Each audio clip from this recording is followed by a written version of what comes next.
I've been out here studying the radiator setup. What I want to do is have the radiator fall right in here. I want it to sit so that it'll sit just inside this thing right here. I might take a grinder and grind that down a little bit.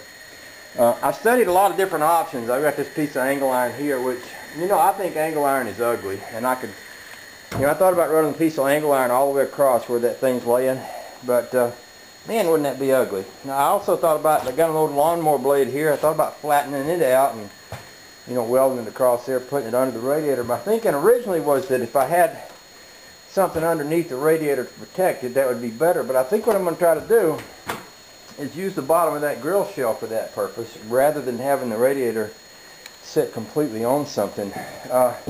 I dug these pieces of metal out of the basement, you know, with the idea of shaping something out of them. But what I finally ran across is these little gizmos. These are things that are made to mount a television antenna pole. You take two of them, you know. And what I'm going to do is I'm going to take my grinder and grind this off so that this will sit down in here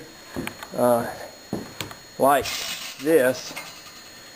And then the ears on the bottom of that radiator are going to fall right on top of that. It's exactly the right size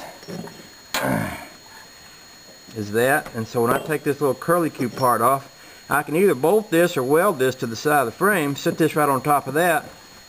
I'll have the option of putting a little insulation, like a little piece of rubber, between the two pieces of metal, because I don't want it to be wearing on that aluminum. But I believe that's strong enough, and I believe that would work fine.